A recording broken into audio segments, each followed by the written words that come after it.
नमस्कार दोस्तों, आप सभी का हमारे YouTube चैनल करियर एडवाइजर में स्वागत है। हम फिर हाजिर हैं आपके सामने एक और नई वीडियो के साथ। जैसा कि हमने पीजीआई रोहतक की स्टेट कोटा की कट ऑफ के बारे में पहले एनालिसिस किया था, आज हम पीजीआई रोहतक की state quota versus all India quota के ये कट ऑफ का एनालिसिस करेंगे 2023 के आधार पर। चलो वीडियो शुरू करते हैं। तो आज हमारा विषय है PGI Rohtak cut off analysis AIQ quota और स्टेट कोटा 2024। तो जर्नल की जो कैटेगरी थी एआईक्यू कोटा में, वैसे तो जो फोर्थ राउंड है उसमें 23,337 पे लास्ट एडमिशन हुआ था 610 नंबर पे। ये एक ही सीट थी, शायद किसी बच्चे ने थर्ड राउंड में छोड़ दी, वो अपने स्टेट में चला गया, इस वजह से ये सीट खाली रह गई थी। लेकिन वास्तव में जो कट ऑफ रही थी एआईक्यू कोटा में रोहतक की, वो 655 नंबर पे थी, 5,554 ऑल इंडिया रैंक पे। अगर हम इसके आधार पर देखें, अगर इसमें कम से कम भी 8 नंबर का रैंक में उछाल आता है तो ये 663 नंबर पर जाके अटकती है। यानी कि 660 से ऊपर 62-63 तक का जो बच्चा है उसका जनरल कैटेगरी में एआईक्यू कोटा में एडमिशन हो सकता है। अगर हम बात करें स्टेट कोटा की, स्टेट कोटा में भी इसी प्रकार हुआ, एक सीट रह गई थी फोर्थ राउंड में, और जो लास्ट एडमिशन था वो 621 नंबर पे था। यहाँ पर 610 पे था, यहाँ पर 621 पे था। लेकिन वास्तव में जो कट ऑफ थी थर्ड राउंड तक वो थी 8,426 के ऑल इंडिया रैंक पे, और बच्चे के नंबर थे 645। यानी कि अगर इसमें भी 8 नंबर का उछाल आता है रैंक में, तो यहाँ पर 653 नंबर हो जाएंगे। ऑल इंडिया कोटा में 663 पे रहेगी, और हरियाणा कोटा में स्टेट कोटा में 653 पे रहेगी। जो हरियाणा के टॉप के बच्चे हैं, अगर वो ऑल इंडिया कोटा में आके वो सीट ले लेते हैं, 8, 7, 10 जो 15 जो सीटें आएंगी 20 के करीब, तो यहाँ पर जो कट ऑफ है वो कम हो जाएगी। अगर ऑल इंडिया कोटा जो हरियाणा के टॉप के बच्चे हैं और स्टेट कोटा में आते हैं तो ये कट ऑफ बढ़ेगी। फिर अगली कैटेगरी आती है ईडब्ल्यूएस।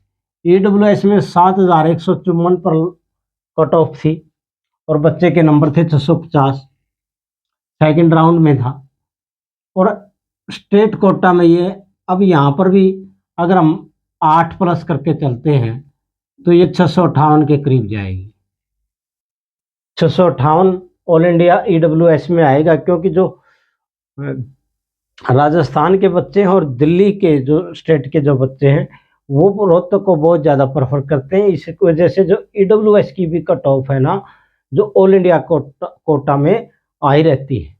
अगर यहाँ पर जो अगर 8 करके चलें तो हम 648 पर मान के चल रहे हैं कि all India Haryana state quota में 648 का जिस बच्चे के नंबर होंगे या उसके आसपास, तो उसका एडमिशन की संभावना है ईडब्ल्यूएस कैटेगरी में पीजीआई रोहतक में।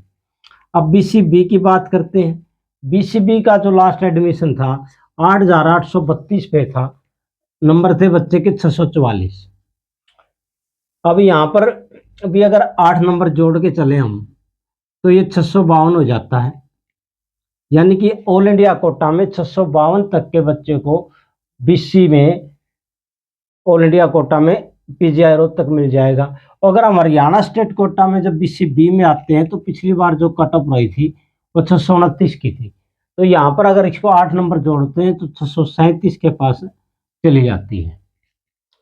BC A category all India quota में होती नहीं। हरियाणा में जो बीसीबी की थी, बीसीए की कट ऑफ थी 16,967 पे थी, और बच्चे के नंबर थे 623। अगर यहाँ पर 8 नंबर और जोड़ देते हैं हम तो ये 631 नंबर हो जाते हैं। यानी कि 631 प्लस के बच्चे का एडमिशन पीजीआई रोहतक में होने की संभावना है हरियाणा स्टेट कोटा में। अब अगली कैटेगरी आती है एससी। एससी में जो एआईक्यू कोटा में जो लास्ट एडमिशन था पीजीआई रोहतक में 23,710 पे था, और बच्चे के नंबर थे 610। लेकिन जब स्टेट कोटा की बात करते हैं तो यहाँ पर भी अगर 8 नंबर और जोड़ के चले हम तो ये 618 के प्लस हो जाता है ऑल इंडिया कोटा में, क्योंकि टॉप का कॉलेज माना जाता है पीजीआई रोहतक, और जो स्टेट कोटा के अदर स्टेट के बच्चे हैं वो फिर यहाँ पर आने की कोशिश करते हैं। जैसे कि हम जानते हैं कि राजस्थान, यूपी और दिल्ली की जो कट ऑफ है वो हमारे से भी ऊपर रहती है। इस वजह से वहाँ के बच्चे ऑल इंडिया कोटा में पीजीआई रोहतक को ज़्यादा प्रेफर करते हैं। अब अगर हरियाणा स्टेट कोटा की बात करें हम, तो 68,383 और लास्ट एडमिशन था एससी कैटेगरी में, और बच्चे के नंबर थे 545। यहाँ पर भी अगर 8 का प्लस करके चलते हैं हम, तो ये नंबर हो जाते हैं 553।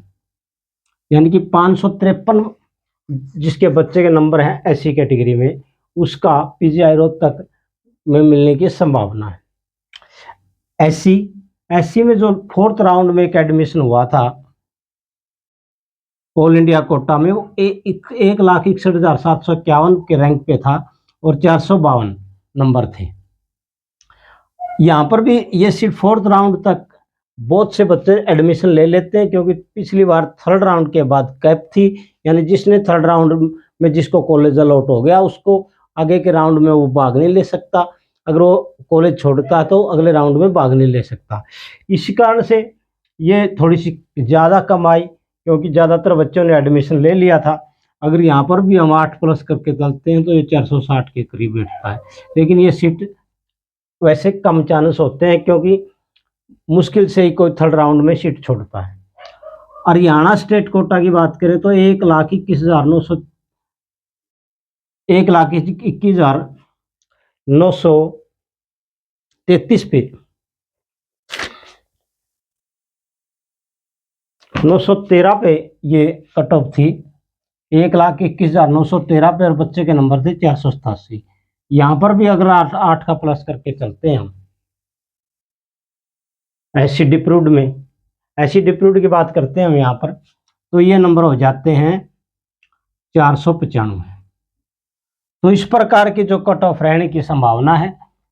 बाकी रैंक किस हिसाब से आते हैं, कितने बच्चे 650 से ऊपर आते हैं, कितने 650 से नीचे आते हैं, ये उस आधार पर जब रैंक निर्धारित होंगे तब एक्चुअल थोड़ी सी कंडीशन साफ होगी। इसके अतिरिक्त हरियाणा स्टेट के जो बच्चे हैं वो 650 से कितने को ऊपर आते हैं, और वो कितने ऑल इंडिया कोटा को में जाते हैं और कितने स्टेट कोटा में रहते हैं, इस बात पर हरियाणा स्टेट की जो कट ऑफ है वो निर्भर करती है। अगर ज़्यादा से ज़्यादा बच्चे, पिछली 2022 में ज़्यादातर बच्चों ने बार अदर स्टेट को चुना जहाँ पर बॉन्ड नहीं था, इसलिए कट ऑफ कम रही। लेकिन 2023 में वो ट्रेंड कम रहा, बच्चों ने जो बॉन्ड था सर्विस बॉन्ड उसकी को एक्सेप्ट कर लिया, एक प्रकार से स्वीकार कर लिया। इस वजह से जो पिछली बार जो कट ऑफ थी 2023 में, वो हरियाणा स्टेट की जो कट ऑफ थी वो ऑल इंडिया कट ऑफ से ज़्यादा थी, काफ़ी ज़्यादा रही। इस वजह से अब की बार भी यही संभावनाएं हैं कि जो हरियाणा स्टेट की जो कट ऑफ है वो ऑल इंडिया कोटा से ज़्यादा रहेगी। और रोहतक जो बच्चे हरियाणा को ही प्रेफर करना चाहते हैं तो उनको स्टेट कोटा में ही अप्लाई करना चाहिए। और बाकी जो 650 से ऊपर के बच्चे हैं उसको मैं यही सलाह देता हूं कि वो ऑल इंडिया कोटा में जाएं। अगर उनको स्टेट भी प्रेफर करना तो ऑल इंडिया कोटा से लें। अगर वहाँ पर अच्छा कॉलेज मिल जाता है तो कुछ सीटें हरियाणा स्टेट के बच्चों के लिए रह जाएंगी और कुछ ही बच्चे का फ़ायदा हो जाएगा। तो इन्हीं आप सबको ये जैसे हमने एनालिसिस किया, आप सबको वीडियो कैसी लगी कमेंट बॉक्स में लिखें। वीडियो को लाइक करें, कमेंट शेयर करें और चैनल को सब्सक्राइब करें। आप सभी का बहुत बहुत धन्यवाद। आपका दिन शुभ हो।